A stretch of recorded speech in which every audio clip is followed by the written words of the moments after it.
देखिए, ये है हमारा ब्रेन से निकला हुआ है स्पाइनल कॉर्ड, और स्पाइनल कॉर्ड से बिल्कुल वृक्ष की शाखा की तरह निकली हुई हैं कई सारी नर्व्स जो शरीर में फैलकर जुड़ जाती हैं मांसपेशियों से, ग्लैंड से, शरीर के बाकी के ऑर्गन से, जैसे हमारा हार्ट हो गया, इंटेस्टाइन हो गया, इन सब चीज़ों से जुड़ने से। जैसे हमारे घर में दीवार के अंदर तार की वायरिंग हुई होती है ना, जो बल्ब को, पंखा को और इन सब चीज़ों से जाकर जुड़ता है, घर भर में करंट को डिलीवर कराकर घर में हम लाइट जला पाते हैं, पंखा चलाते हैं, फ्रिज चलाते हैं। ठीक उसी तरह शरीर भर में नर्व फैलकर इलेक्ट्रिक इम्पल्सेस को फैलाते हैं। इस नर्व के जाल से ब्रेन दरअसल मोटर इम्पल्सेस मसल्स को और ग्लैंड्स को, ऑर्गन्स को, इन सब को भेजकर मूवमेंट कराता है। सेंस ऑर्गन से इम्पल्सेस को ब्रेन तक ले जाकर इन्हें सेंस कराता है। अब देखिए, अगर इस पूरे सिस्टम में कहीं भी कोई गड़बड़ी हो गई, अगर ब्रेन मोटर इम्पल्सेस भेजकर मसल्स को कॉन्ट्रैक्ट कर ही नहीं पाता है, मसल मूवमेंट हो ही नहीं पाता है, मसल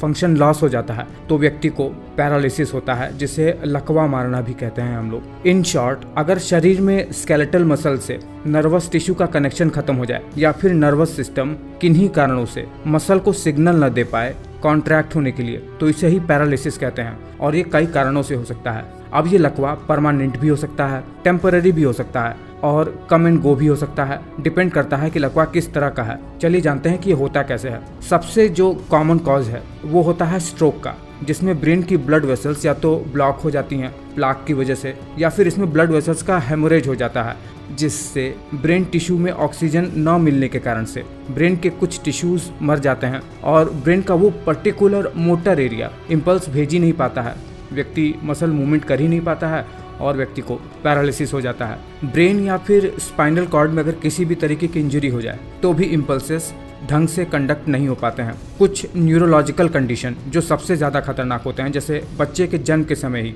उनका सेरेब्रल कॉर्टेक्स अगर डैमेज हो जाए जेनेटिक कारणों से या फिर ऑक्सीजन की कमी के कारण से, जिसे सेरेब्रल पाल्सी कहते हैं, तो भी व्यक्ति को लकवा हो जाता है। वो जन्म से ही हो सकता है। इसमें शरीर की मसल स्टिफ हो जाती है। बेल्स पाल्सी, जिसमें चेहरे का एक हिस्सा लटक जाता है, इसका कारण अभी तक क्लियर नहीं हो पाया है, पर वायरल इन्फेक्शन इसका कारण बताया जाता है। मल्टीपल स्क्लेरोसिस, जिसमें नर्व के ऊपर की माइलिन शीट वही डैमेज होने लगे, या फिर ALS जो स्टीफन हॉकिंस को हुआ था, जिसमें व्यक्ति ज़्यादा दिन तक जी तो नहीं पाता है, पर स्टीफन हॉकिंस एक एक्सेप्शन रहे जो इतने ज़्यादा दिन तक जीवित रह पाए ALS बीमारी होने के बावजूद भी। पोलियो की वजह से, ऑटो इम्यून डिजीज़ की वजह से, या फिर पार्किंसन के कारण से किसी को लकवा मार सकता है। कुछ केसेस में एपिलेप्सी के दौरे के बाद भी टेम्पररी पैरालिसिस कुछ लोगों में देखा जाता है, शरीर के एक हिस्से में। पैरालिसिस को मेडिकल की भाषा में प्लेजिया भी कहते हैं। देखिए, ये पैरालिसिस शरीर के आधे हिस्से में भी हो सकता है, पूरे हिस्से में भी हो सकता है, या फिर शरीर के किसी एक लिम्ब पर भी हो सकता है। उसी के आधार पर इसका नामकरण भी किया जाता है मेडिकल में। और इसे डायग्नोस कैसे करते हैं?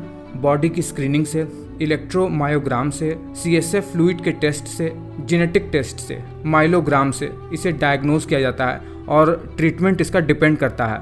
वैसे इसका कहीं कोई इलाज तो नहीं है, पर स्ट्रोक में, बेल्स पाल्सी में या फिर सेरेब्रल पाल्सी में कुछ एक्सरसाइज कराई जाती है व्यक्ति को, जो उनकी डेली लाइफ को आसान बना सकता है। देखिए, मैंने बहुत ही कम शब्दों में बताने का प्रयास किया है, बहुत ही शॉर्ट में। उम्मीद करता हूँ कि आपका कॉन्सेप्ट क्लियर हो गया होगा कि लकवा आखिर होता क्या है।